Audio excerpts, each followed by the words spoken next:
All right, we're picking up the review with part C. So part C, find the inverse. The original is x minus 2 over 6. And honestly, looking at what part A looked like originally and what its inverse looked like, basically we're doing that kind of backwards. So y equals x minus 2 over 6. Switch y to x, switch x to y. We need to get y by itself. We need to get rid of this divided by 6, so we'll start by multiplying by 6. And then we'll add 2 on both sides. So we have 6x plus 2 equals y. So our inverse is 6x plus 2, and this one should be pretty easy to enter. You can use the buttons on the screen or you can use your keyboard. 6x plus 2. Again, on this question, make sure you notice that green box that says part A, or at the very top of this, anytime the question has multiple parts, I try to remember to put some sort of instruction. Hey, this question has multiple parts. Make sure you're looking at all of the parts of this question. Next up is rewrite the logarithmic equation in exponential form. So we've got log base 64 of 16 equals 2/3. We need to change that to exponential form. So our logride, we've got 64. The next number we would write is 2/3. That would be our exponent. Equals, and the next number we would write is 16. So we're looking for 64 raised to the 2/3 equals 16.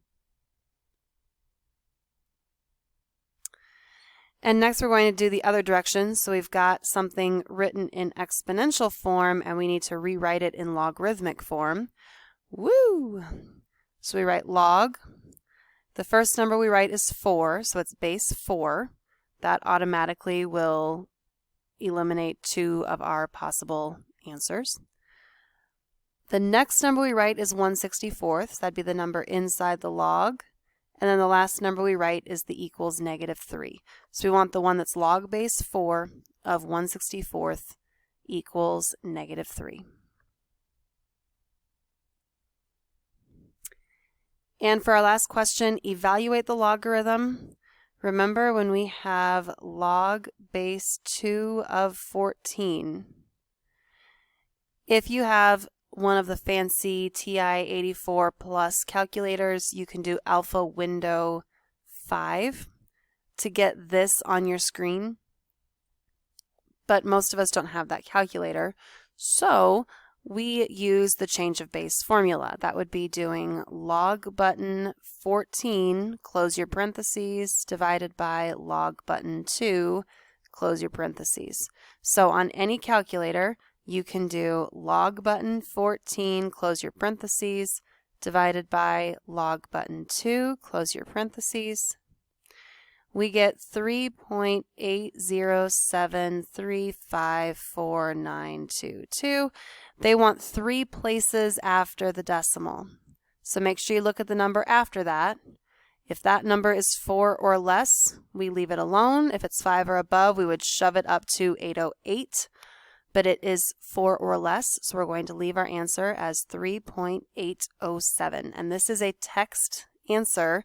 So no spaces, nothing funky, just type in 3.807. And that should be it for the test. Let's make sure everything is answered. All right, that's good. That means that I don't have any mistakes on here.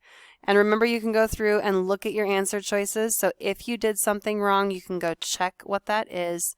One thing to remember with EdSite, if you use the check answer button and revise your answer, EdSite remembers the first thing you entered when you clicked that check answer button, not the last thing. So if you tried one of those multiple choice questions and said check answer and then changed your answer and then clicked check answer again, it's going to remember your first attempt, not your last attempt. You can redo assignments. Up in the top left of your corner, you should have like 3 lines or something. It looks different on my screen than it does on yours.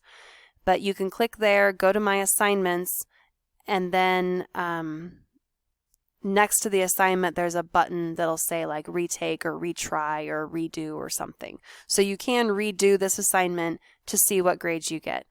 The test is very, very similar to this review. So if you like your score when you take the review, you're probably prepared for the test. If you don't like your score, you need to do a little bit more work to get yourself ready for the test.